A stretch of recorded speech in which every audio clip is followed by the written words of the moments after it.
Welcome back, everybody. Last time we saw different situations on trying to develop shooters as a new company. It wasn't as easy to do as we thought, and Scenario 1 didn't seem to work out as well for us. So this time, we're going to take a different route.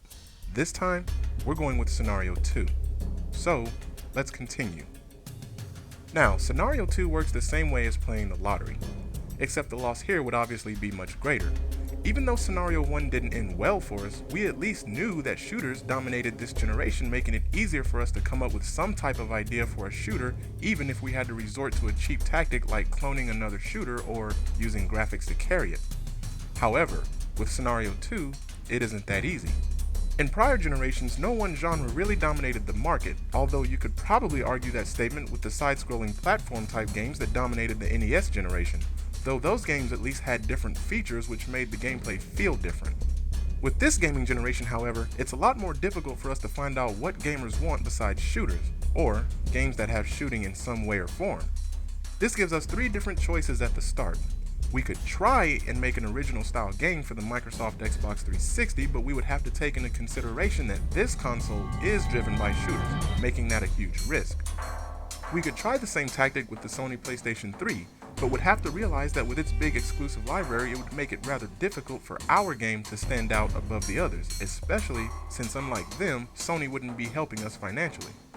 Or, we could go a completely different route and take a risk by trying our hand at the Nintendo Wii.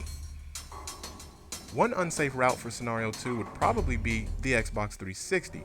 Trying to bring a non-shooter to a console that's mostly dominated by shooters, be they first or third party, would make it almost next to impossible for our game to get noticed, especially since the development cost of this game won't be financially aided by Microsoft themselves, and we would have little to no advertisement. And since this is all coming out of our pockets, we have to be very careful how we go about this. Now, being in this situation, what in the world can we make that would be able to grab the attention of majority of the Xbox 360 gamers that isn't a shooter? While there are a lot of different routes, chances are most of them for us would lead to a dead end. There are a few different genres that stand out on the 360, but barely. We could take a chance at making a racing game, but would we be able to get the majority of the Xbox crowd to play our game instead of something like Forza 3? And let's not forget, Forza 4 is on its way. The fighting genre doesn't seem too safe here either, since people seem to be more interested in games like Super Street Fighter 4 or Mortal Kombat 9, and attempting to beat those games on the first try, while not impossible, wouldn't be too easy to do.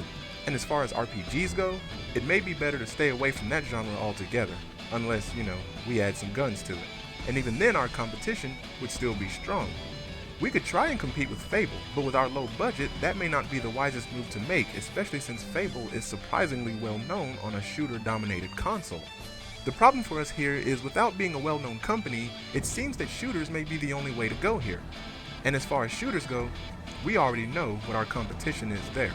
It seems for this choice it's very difficult to create something original for a console-dominated game and fan-wise by shooters, giving us a tough decision on what type of game to develop for the console whose genre just so happens to lead this generation, giving us a good chance of going out of business if attempted. In other words, we'd probably be screwed no matter what genre we choose. I think the main problem with trying to develop for the Xbox 360 is getting noticed. Think about all of the games the Xbox 360 has, yet only two really stand out. Just how would we bring in a new game on a console like the Xbox 360 when it's only known for two games, both being shooters? Yes, it has other games, but as far as what stands out, it really only has two. Trying to make a new game to add to their library and then have it noticed without a lot of advertisement from Microsoft would be damn near suicide. To all Xbox 360 fans, it's obvious that you all have more games than just Halo and Gears of War. However, in this situation, the blame can go to a lot of you. A lot of people who tried to defend the Xbox 360 would always use Halo and Gears as a reason why it was better. Because of that now, the Xbox 360 is known most for Halo and Gears. If you must brag about your console, then it might be wise to talk about more than just two games. So while I believe Scenario 1 would work best with the 360, when it comes to Scenario 2, it may be best to stay away from this console altogether. That then brings us to the PS3. Now, the PS3 kind of has the opposite problem of the Xbox 360. Instead of it only having two games noticed for it, it has a lot of games noticed for it. And since the PS3 isn't known as a shooter-only console, that means trying to bring in a non-shooter would be even more difficult because of all the different games that stand out on it. Remember guys, if we make a PS3 exclusive, it doesn't necessarily mean we're only competing with Microsoft and Nintendo, we're also competing with other Sony titles. And since Sony has a lot of titles that stand out, that just makes our job even more difficult.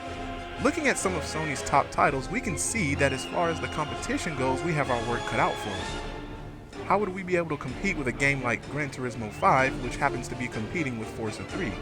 If we choose to make a racing game, chances are we would want to stay away from realistic driving simulation. When it comes to development, these two games are way out of our league. With the action-adventure genre, we would have to worry about games like God of War 3 and Uncharted 2. What are the chances of people buying our games over these two? And of course, as we know, Uncharted 3 is on its way. Our best chance would probably be to create a game with a genre that hasn't had a well-advertised game in the past year or so. But if we start working on one, who's to say a new game of that genre wouldn't be released before we finished ours that happened to be a well-known game from a well-known company? However, the biggest threat for the PS3 is somewhat the same as that of the Xbox 360, just in a different way. Remember how a lot of people said the PS3 had no games at launch? It had games, but its number one anticipated game wasn't going to be released for a year and a half. So all of those other games ended up getting ignored. Everyone was waiting for Metal Gear Solid 4. Now, think about that from a game developer standpoint. Imagine all the hard work we put into a game only for it to get ignored because everyone's waiting for the next Killzone, Uncharted, or God of War. It almost seems like the only way our game can be noticed is if no other games are anticipated over it. Plus, some ignorant people will badmouth our game before it's even complete simply because they don't like the console we're making the game for. True, a few fans of whatever console we make our game for may hype our game up, but as we've seen in the past, hype can easily backfire. So we can't really rely on hype from console fans because, let's face it, they'll pretty much hype any damn thing. When we try to get some ideas from other games, we notice some people are praising certain games while others are bashing it.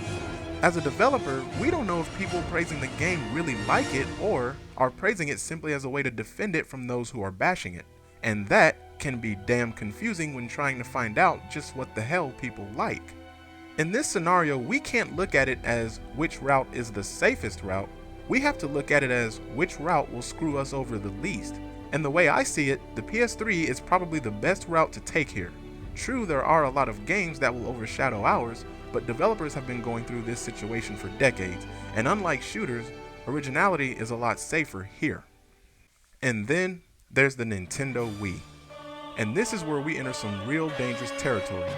With Nintendo, the story gets a little interesting. Let's remember that unlike Sony and Microsoft, Nintendo is a gaming company only. So out of the three companies, they have to be the most careful of all. Trying our hand at the Wii puts us somewhat in the same situation as the PS3, but much worse. And what makes it worse is the fact that majority of Nintendo's fan base isn't the same as that of the 360 and PS3. And no guys, I don't mean it's made for kids. If you notice the genres on the Wii, you may see that a lot of its top games are all made by Nintendo. And Nintendo has a very dedicated fan base when it comes to their main titles. Trying to compete with Nintendo's games on Nintendo's console has to be the biggest risk in gaming development this generation. We may be able to match some of their third-party games, however we have to take their reputation into consideration. While Nintendo has a strong reputation for their main titles, a lot of times their third-party games get the reputation of shovelware. It would appear that this generation Nintendo made the Wii for themselves, which would explain why a lot of their main games at launch worked out so well and some of the third-party games didn't work too well with the Wii mode. It wasn't so much that motion controls were a gimmick, it was just a feature that only Nintendo really knew how to use the best. The problem with us trying to create a motion control based game in 2011 isn't so much that motion controls are a gimmick, but that said feature is starting to play itself out. It's even come to the point that if you look at a lot of Nintendo's newest titles, you'll see that some of them are either using motion controls sparingly or not at all. Add to that Nintendo's new theme is really no longer motion controls, but instead, old school. We wouldn't be able to follow this theme because, well, this is our first game. We can't really make an older version of nothing. This generation, I think Nintendo has the Wii on lock, and I think they did it intentionally. A lot of people believe that the reason why a lot of multiplats don't go to the Wii is because it doesn't have the power to run them. However, after seeing a game like Call of Duty Black Ops go to the Wii, I believe it has less to do with power and more to do with companies simply not wanting to take a chance. Remember guys, companies can fool some people with the adult gimmick of blood, swear words, and graphics, but a lot of Nintendo's crowd seems to be immune to that gimmick.